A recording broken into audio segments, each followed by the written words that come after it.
അപ്പോൾ അൻഷിദിൻ്റെ നാട് എവിടെയാണ്? അൻഷിദിൻ്റെ ഫാമിലിയൊക്കെ എങ്ങനെയാണെന്ന് പറയാമോ? എൻ്റെ നാട് വരുന്നത് മലപ്പുറം ജില്ലയിൽ കാളികാവ് എന്ന സ്ഥലത്താണ്. വീട്ടിൽ ഉമ്മയും ഉപ്പയും 2 അഞ്ചന്മാരാണ്, അനിയന്മാര്. ഓക്കെ, നിങ്ങൾ 3 ആൺകുട്ടികൾ അല്ലേ? അൻഷിദിന്റെ പ്രായം 22 ആണ്. ഓക്കെ, ഈ പ്രായം ചോദിക്കാനുള്ള കാരണം നോർമലി ഈ ഒരു 20s ഏജിലുള്ള യുവാക്കൾ എല്ലാവരും പോകുന്ന ഒരു ജോലിയിലേക്കാണ്. അപ്പോൾ ആ ജോലി എന്നുള്ളത് മാറ്റി നിർത്തി ഒരു ബിസിനസ്സിലേക്ക് ഇറങ്ങിത്തിരിക്കുന്ന ഒരു കാരണം ഉണ്ടാവും അല്ലേ? അപ്പോൾ അൻഷിദ് ബിസിനസ്സിലേക്ക് ഇറങ്ങിത്തിരിക്കാനുള്ള കാരണം എന്താണ്, അല്ലെങ്കിൽ ഇൻസ്പിറേഷൻ എന്താണ്? ആക്ച്വലി ഫാദറിൻ്റെ ഒപ്പം തന്നെ ചെറുപ്രായത്തിൽ തന്നെ എന്താണ് ബിസിനസ്സിലേക്ക് ഇറങ്ങിയതുകൊണ്ട് ഒരു ജോലി എന്നുള്ള രീതിയിലേക്കുള്ള ഒരു കോൺസെപ്റ്റ് മൈൻഡിൽ വന്നിട്ടുണ്ടായിരുന്നു. ഫാദറിനപ്പോൾ എന്ത് ബിസിനസ് ആയിരുന്നു? ഫസ്റ്റ് ഞാൻ ഒരു 4ാം ക്ലാസ് മുതലാണ് സ്റ്റാർട്ട് ചെയ്യുന്നത്. ആ ടൈമിലാണ് പോകുന്നത് ഫാദറിൻ്റെ ഒപ്പം. അന്ന് ഫ്രൂട്ട്സിന്റെ ഷോപ്പായിരുന്നു. പക്ഷെ അന്ന് ഏകദേശം 9-ലെത്തിയപ്പോൾ നമ്മളൊരു ഇലക്ട്രോണിക് ആൻഡ് ഫർണിച്ചർ ബിസിനസ്സിലേക്ക് മൂവ് ചെയ്തു. കാരണം അതിൽ നല്ല രീതിയിൽ ലോസ് വന്നതുകൊണ്ട് നാട്ടിൽ തന്നെയായിരുന്നു ബിസിനസ്. നാട്ടിൽ തന്നെ കാളികാവ് തന്നെയായിരുന്നു. പിന്നീട് ഞാൻ അതിൽ നിന്നായിരുന്നു ഡെവലപ്പ് ചെയ്ത് അവിടെ നിന്നാണ് കൂടുതൽ കാര്യങ്ങൾ പഠിക്കാനും അവിടുന്ന് ഡെവലപ്പ് ചെയ്ത് വരണം എന്നുള്ളൊരു ചിന്താഗതിയിൽ എത്തിയത്. അതിനുശേഷം നമ്മൾ ഹോൾസെയിൽ ചെറിയ ചെറിയ ബിസിനസ്സുകൾ കാര്യങ്ങൾ സ്റ്റാർട്ട് ചെയ്തിട്ടുണ്ടായിരുന്നു. ഈ ക്ലോക്ക് കാര്യങ്ങളൊക്കെ തിരൂർ മാർക്കറ്റിൽ നിന്ന് എടുത്തിട്ട് എടുത്തുള്ള വണ്ടൂർ നിലമ്പൂരൊക്കെ ഏരിയകളിൽ ചെറിയ രീതിയിൽ സപ്ലൈ ആയിരുന്നു. അപ്പോൾ ഏകദേശം ഒരു 10ലൊക്കെ പഠിക്കുന്ന ടൈമാണ്. അതൊന്ന് എക്സ്പാൻഡ് ചെയ്യണം എന്നുള്ള ഉദ്ദേശത്തോടു കൂടിയാണ് പിന്നെ ഒരു മിക്സർ ഗ്രൈൻഡർ എന്നുള്ള ഒരു ബ്രാൻഡിലൊക്കെ ലാബിൽ ചെയ്തിട്ട് അതും മാർക്കറ്റിംഗ് സ്റ്റാർട്ട് ചെയ്തിട്ടുണ്ടായിരുന്നു. അതിൽ കുറേ ഇഷ്യൂസൊക്കെ വന്നതിന് ശേഷം ഞാനൊരു ചെറിയൊരു കമ്പനിയായിട്ട് ഒരു LLP കമ്പനിയൊക്കെ ആയിട്ട് രജിസ്റ്റർ ചെയ്തു. പക്ഷേ അതിലേക്ക് ഇൻവെസ്റ്റ്മെന്റ് ക്ഷണിക്കേണ്ട ഒരു ആവശ്യമുണ്ട്. ഒരു 10 CR വേണ്ടി വന്നിട്ടുണ്ടായിരുന്നു. യെസ്. അപ്പോൾ ഒരു മാനുഫാക്ചറിങ് യൂണിറ്റ് എന്നുള്ള ഒരു കോൺസെപ്റ്റ് ആയിരുന്നു കൊണ്ടുവന്നിട്ടുണ്ടായിരുന്നത്. അല്ല, ഇതിന്റെ ഒരു കാര്യം ചോദിക്കട്ടെ, അപ്പൊ അൻഷിദിന്റെ പഠനം ഇതോടൊപ്പം തന്നെ അതെ. അപ്പോൾ ബിസിനസ് കാര്യങ്ങളൊക്കെ ആ ടൈമിൽ തന്നെ പല കോച്ചേഴ്സിനൊപ്പം ഒക്കെ ട്രെയിനിങ് കാര്യങ്ങളൊക്കെ അറ്റൻഡ് ചെയ്തിട്ടുണ്ടായിരുന്നു. സ്കൂളുകൾ ചില ടൈമിൽ ഞാൻ മാറിയിട്ടുണ്ടായിരുന്നു. സ്കൂളുകൾ ഒരു ഈവനിങ് ശേഷം ക്ലോസ് ചെയ്യുന്ന സ്കൂളിലേക്കൊക്കെ മാറിയിട്ട് ചെയ്തിട്ടുണ്ട്. കാരണം ബിസിനസിന്റെ ക്ലാസ്സുകൾ അറ്റൻഡ് ചെയ്യാൻ പോകാൻ വേണ്ടിയിട്ട് ആ രീതിയിലേക്ക് +2 ഒക്കെ ഞാൻ അങ്ങനെ മാറിയിട്ടായിരുന്നു ചെയ്തിട്ടുണ്ടായിരുന്നത്. അപ്പോൾ 21 വയസ്സിൽ സംരംഭകനായി എന്ന് പറയുമ്പോൾ തീർച്ചയായിട്ടും അവർക്ക് ഒരു ഡൗട്ട് ഉണ്ടാവും, ഡിഗ്രി എന്താണെന്ന്. അപ്പോൾ ഡിഗ്രി എങ്ങനെയാണ് പഠിച്ചിരുന്നോ അതോ? ഞാൻ ജസ്റ്റ് +2 വരെയാണ് കംപ്ലീറ്റ് ചെയ്തിട്ടുള്ളത്. ഡിഗ്രി പോകുന്നത് ഇപ്പോൾ ഫ്രണ്ട് സർക്കിളിൽ അറിയുന്നതും ഉള്ള ആൾക്കാരൊക്കെ പറയുന്നതും കണ്ടതെന്ന് വെച്ചാൽ അതുപോലെ ഹാപ്പിനെസ്സിന് വേണ്ടിയിട്ടാണ് പോകുന്നത്. അതിന് എനിക്ക് വലിയ താല്പര്യമല്ല. കാരണം അതൊരു 3 years മാത്രമാണ് ലൈഫുള്ളൂ. പക്ഷേ ആ 3 years നല്ല രീതിയിൽ ആ ഒരു ടൈമിലൊക്കെ നല്ല രീതിയിൽ സ്ട്രഗിളിലായിരുന്നു. പക്ഷേ ഇപ്പോൾ ഒരു ടൈം ആയതുകൊണ്ട്, കാരണം ഇപ്പോൾ അവർ സ്ട്രഗിളിലാണെങ്കിലും ഇപ്പോൾ കറണ്ട്ലി നമുക്ക് എന്താണ് ആ ഒരു ടൈം മാറിയപ്പോൾ നല്ല രീതിയിലേക്കുള്ള ഒരു മെച്ചപ്പെട്ട ഒരു ലൈഫിലേക്ക് നമ്മൾ ചെറിയ രീതിയിലെങ്കിലും സ്റ്റെപ്പ് വെക്കാൻ പറ്റിയിട്ടുണ്ട്. അതായത് നോർമലി ഒരു +2 കഴിഞ്ഞിട്ടുണ്ടെങ്കിൽ ഡിഗ്രിയിലേക്ക് പോകാമെന്ന് പറയുമ്പോൾ പല യുവാക്കളുടെയും യുവതികളുടെയും ആഗ്രഹം എന്ന് പറഞ്ഞാൽ കോളേജ് ലൈഫ് അടിച്ചു പൊളിക്കണം എന്നൊക്കെ ആയിരിക്കും അല്ലേ? പക്ഷെ ആ ഒരു ആഗ്രഹം മാറ്റി വെച്ചുകൊണ്ട് ഈ ഒരു ഫീൽഡിലേക്ക് ഇറങ്ങിത്തിരിക്കുമ്പോൾ തീർച്ചയായിട്ടും ഉണ്ടാകുന്ന അടുത്ത വെല്ലുവിളി എന്ന് പറയുന്നത് കുടുംബമായിരിക്കും. അപ്പോൾ കുടുംബം അതിന് സപ്പോർട്ട് ചെയ്തു ഈ ഒരു ബിസിനസ്സിലേക്ക് ഇറങ്ങിത്തിരിക്കുക, അല്ലെങ്കിൽ മോൻ ഡിഗ്രി പഠിച്ചില്ലെങ്കിലും കുഴപ്പമില്ല എന്ന് അവർക്കൊരു ട്രസ്റ്റ് വരണം എന്നുണ്ടെങ്കിൽ എന്തായിരിക്കും കാരണം? ഉമ്മാക്കായിരുന്നു ഭയങ്കരമായിട്ടുള്ള ഒരു ഇതുണ്ടായിരുന്നു, ഡിഗ്രി പോകണം കാര്യങ്ങളൊക്കെ ഉണ്ടായിരുന്നു.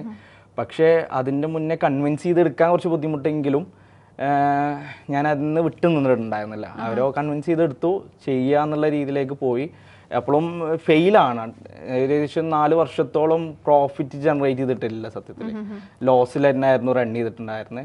ഈ ടോട്ടലെക്സ് എന്നുള്ള ഫേമാണ് നമ്മളൊരിടയ്ക്ക് കമ്പനി നല്ല രീതിയിൽ ഗ്രോ ചെയ്യാൻ സ്റ്റാർട്ട് ചെയ്തത്. നമ്മൾ ആ ടോട്ടലെക്സ് എന്നുള്ള ഫേമിലേക്ക് എത്തിയപ്പോൾ, ഈ സോഫ്റ്റ്വെയർ ഫീൽഡിലേക്ക് എത്തിയപ്പോഴാണ് അത്യാവശ്യം ഗ്രോ ചെയ്ത് നമ്മൾ വന്നത്. ഈ ഫ്രൂട്ട് ഷോപ്പ് വാപ്പ നടത്തിയിരുന്നു, അവിടെയാണ് ആദ്യം പോയിരുന്നത്.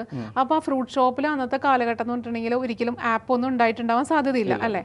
അപ്പോൾ അങ്ങനത്തെ ആ ഒരു സ്റ്റേജിൽ നിന്നും ഈ ആപ്പിലേക്ക് എങ്ങനെയാണ് അൻഷിദ് എത്തിയത്? ആക്ച്വലി അത് 9th പഠിക്കുന്ന ടൈമിൽ ഈ ഒരു ഷോപ്പ് നിർത്തി. കാരണം ഒരു 10 ലക്ഷത്തിൻ്റെ അടുത്തോളം ഫാദറിന് ലോസ് വന്നിട്ടുണ്ടായിരുന്നു അതിൽ. അപ്പോൾ ലോണൊക്കെ എടുത്തതിന് ശേഷം ഫാദർ ഇലക്ട്രോണിക് എൻ്റയർലി ഡിഫറെൻ്റ് ആയിട്ടുള്ള ഒരു മേഖലയിലേക്ക് പെട്ടെന്ന് സ്വിച്ച് ചെയ്തു. അമ്മമാരൊക്കെ സപ്പോർട്ട് ഉണ്ടായിരുന്നു ഫാദറിന്, അതുകൊണ്ടാണ് സ്വിച്ച് ചെയ്യാൻ പറ്റിയത്. നല്ല രീതിയിൽ സപ്പോർട്ട് ഉണ്ടായതുകൊണ്ട്. അപ്പോൾ ആ ഒരു ഫീൽഡിൽ നിന്നുകൊണ്ട് തന്നെ ഈ ഒരു കുറേ കാര്യങ്ങൾ പഠിക്കാൻ പറ്റിയിട്ടുണ്ടായിരുന്നു. അപ്പോഴാണ് ഈ ഹോൾസെയിൽ, കാരണം ആ ഷോപ്പിലേക്ക് പല ആൾക്കാർ ഹോൾസെയിലായിട്ട് പ്രൊഡക്ട്സ് തരാൻ വേണ്ടിയിട്ട് വന്നിട്ടുണ്ടായിരുന്നു. അത് കണ്ടപ്പോൾ നമുക്കൊരു ഹോൾസെയിൽ ബിസിനസ് സ്റ്റാർട്ട് ചെയ്യണം എന്നുള്ള ഒരു രീതിയിൽ എത്തിയപ്പോഴാണ് ചെറിയ ഫണ്ടിൻ്റെ കയ്യിലുണ്ടായിരുന്നു. അത് വെച്ചിട്ട് തിരൂർ മാർക്കറ്റിലേക്ക് ഒറ്റയ്ക്ക് പോയി. അന്ന് ലോങ് എന്നൊക്കെ പറഞ്ഞാൽ അന്നൊക്കെ ഭയങ്കര പ്രശ്നമായിരുന്നു. ഒറ്റയ്ക്ക് പോയപ്പോൾ ഞാൻ വീട്ടിൽ പറയാതെ പോയത്. അത് ഭയങ്കരമായിട്ട് പ്രശ്നം ഉണ്ടായിട്ടുണ്ടായിരുന്നു ഉമ്മാക്ക് ഭയങ്കരമായിട്ട്. കാരണം വിട്ടുനിന്ന് അങ്ങനെ പുറത്ത് ആ ടൈമിലൊന്നും അങ്ങനെ പോയിട്ടുണ്ടായിരുന്നു. കുറച്ച് ലോങ് ആണ്, ഒരു ബസ്സിന് കയറി കുറച്ച് ലോങ് പോകേണ്ടിയിരുന്നു, 70 കിലോമീറ്റേഴ്സ് പോകേണ്ടിണ്ടായിരുന്നു. അപ്പോൾ എനിക്ക് തോന്നുന്നു ബിസിനസ് എന്നുള്ള ഒരു ആശയം മനസ്സിൽ കിടന്നിങ്ങനെ നിൽക്കുന്നതുകൊണ്ടായിരുന്നു തോന്നുന്നു എന്താ ചെയ്യാന്നുള്ളത് ചിന്തിച്ചിട്ടായിരിക്കും ആ ഒറ്റക്ക് പോകാനുള്ള റിസ്ക് ഏറ്റെടുത്തത്. അതെ അതെ. പിന്നീട് അതിൽ നിന്ന് കുറേ കാര്യങ്ങൾ പഠിച്ചു. അവിടെ എത്തിയപ്പോൾ കുറേ പ്രശ്നങ്ങളുണ്ടായിരുന്നു. കാരണം ഞാൻ ആ റൂട്ട് ഏതാണ്, ഏരിയ ആണ്, ഹോൾസെയിൽ ഏരിയ എന്നൊന്നും നമുക്ക് അറിയില്ലായിരുന്നു. പക്ഷെ ഒരാൾ എന്നെ ആ ഒരു ഹെൽപ്പ് ചെയ്തിട്ട് ഇന്ന ഏരിയ ആണ് ഇതിനെക്കുറിച്ച് പറഞ്ഞു തന്നു. അവിടെ കുറേ ആൾക്കാരെ പരിചയം വെച്ചിട്ട് ഞാൻ വീണ്ടും തിരിച്ചു വന്നു വീട്ടിലേക്ക്. പിറ്റേ ദിവസം തന്നെ ഫ്രണ്ടിനെയും കൂട്ടിയിട്ട് ഞാൻ പോയി. പിന്നെ അവിടുന്ന് പ്രൊഡക്ട്സ് എടുത്തു. ക്ലോക്ക് ആയിരുന്നു ചെയ്തിട്ടുണ്ട്, ഒരു ഫാൻസി ടൈപ്പ് ഓഫ് ക്ലോക്കുകളൊക്കെ എടുത്തിട്ട് ഓരോരോ ഷോപ്പിലേക്ക് സംസാരിച്ച് കാര്യങ്ങൾ കൺവിൻസ് ചെയ്തിട്ട് എത്തിച്ചു കൊടുക്കാന്നുള്ള രീതിയിലായിരുന്നു. അപ്പൊ അതിന് ഇൻവെസ്റ്റ് ചെയ്യാനുള്ളത് ആരാ തന്നത്? അത് ഫാദർ ഈ ഒരു ഫ്രൂട്ട്സിന്റെ ഷോപ്പ് നിർത്തി എന്ന് പറഞ്ഞല്ലോ. അപ്പോൾ അത് റീസ്റ്റാർട്ട് ചെയ്തത് ഫാദറിന്റെ 5 സ്റ്റാർട്ട് ചെയ്തിട്ടുണ്ടായിരുന്നു ഓപ്പോസിറ്റ് ആയിട്ട്. അപ്പോൾ അവിടെ വർക്കിന് ഹെൽപ്പ് ചെയ്തിട്ടുണ്ടായിരുന്നു. അപ്പോൾ അതിൽ നിന്ന് കുറച്ച് ഫണ്ട് കാര്യങ്ങളൊക്കെ ജസ്റ്റ് സാലറി ഒക്കെ ആയിട്ട് എനിക്ക് കിട്ടിയിട്ടുണ്ടായിരുന്നു. അപ്പോൾ സപ്പോർട്ട് ചെയ്തപ്പോൾ കിട്ടിയിട്ടുണ്ട്. അത് വെച്ചിട്ടാണ് അത് ഫണ്ടൊക്കെ മേക്ക് ചെയ്തിട്ട് ചെയ്തിട്ടുണ്ടായിരുന്നു. നോർമലി അന്നത്തെ കാലത്തൊക്കെ പോക്കറ്റ് മണി കിട്ടിയിട്ടുണ്ടെങ്കിൽ, അന്നത്തെ കാലത്തായാലും ഇന്നത്തെ കാലത്തായാലും പോക്കറ്റ് മണി മിക്കവാറും യൂസ് ചെയ്യുന്ന എൻജോയ്മെന്റ് ആയിരിക്കും അല്ലേ? അന്ന് പോലും മനുഷ്യർ ആ ഒരു പോക്കറ്റ് മണി സേവ് ചെയ്ത് വെച്ചിട്ട് അത് ഒരു ബിസിനസ്സിലേക്ക് ഇൻവെസ്റ്റ് ചെയ്യാനാണ് താല്പര്യപ്പെട്ടത്. അതങ്ങനെ തന്നെ ചെയ്യുകയും ചെയ്തു അല്ലേ? അപ്പം തീർച്ചയായിട്ടും മനുഷ്യനൊരു എയിം ഉണ്ടായിരുന്നിരിക്കണം, ലക്ഷ്യം ഉണ്ടായിരുന്നിരിക്കുന്നത് ബിസിനസ്സിലേക്ക് തന്നെ പോകണം എന്നുള്ളൊരു ലക്ഷ്യം ഉണ്ടായിരുന്നിരിക്കണം. ഓക്കെ, എന്നിട്ട് അങ്ങനെ അത് എടുത്തിട്ട് എന്താ ചെയ്തത്? പിന്നെ ഒരുപാട് ഷോപ്പിൽ കണക്ട് ചെയ്തിട്ടുണ്ടായിരുന്നു. ആദ്യമൊക്കെ പോകുമ്പോഴും ഒക്കെ റിജക്ഷൻ ആയിരുന്നു. കാരണം നമുക്ക് വലിയ എക്സ്പീരിയൻസ് ഉണ്ടായിരുന്നില്ല. ഞാൻ അപ്രോച്ച് ചെയ്യുന്ന രീതികളൊക്കെ മാറ്റം വരുത്തിയിട്ട് അത്യാവശ്യം നല്ല സെയിൽസ് എടുക്കാൻ പറ്റി. ക്ലോക്ക് മാത്രമായിരുന്നു പ്രൊഡക്റ്റ് ഉണ്ടായിരുന്നത്? യെസ്, തീർച്ചയായിട്ടും. കാരണം വലിയൊരു ഹ്യൂജ് എമൗണ്ട് ആ ടൈമിൽ നമ്മുടെ കയ്യിലില്ല.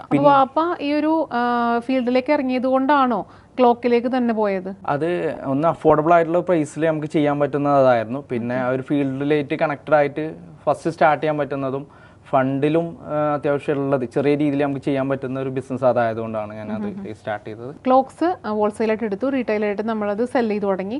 പിന്നെ അത് എങ്ങനെയായിരുന്നു അതിൻ്റെ ഒരു ഗ്രോത്ത്? അത് നല്ല രീതിയിൽ പോയിക്കൊണ്ടിരിക്കുകയായിരുന്നു. പിന്നെ ഒന്നുകൂടി എക്സ്പാൻഡ് ചെയ്യണം എന്നുള്ള ഉദ്ദേശത്തോടു കൂടി ചെറിയ രീതിയിൽ ഫാമിലിൻ്റെ അടുത്തുനിന്നും ഇതൊക്കെ ആയിട്ട് ഫണ്ട് സ്വീകരിച്ചതിന് ശേഷം ഞാൻ എന്താ വെച്ചാൽ മിക്സർ ഗ്രൈൻഡർ മാനുഫാക്ചറിങ് യൂണിറ്റിനൊക്കെ കണ്ടെത്തിയിട്ട് അവിടുന്ന് നമ്മൾ ഓൺ ബ്രാൻഡിൽ മിക്സർ ഗ്രൈൻഡർ ഇറക്കി സപ്ലൈ ചെയ്യുന്ന രീതിയിലേക്ക്. കേരളത്തിൽ തന്നെയായിരുന്നു? കേരളത്തിൽ തന്നെയായിരുന്നു, ബോംബെയിൽ പോയിട്ടുണ്ടായിരുന്നു.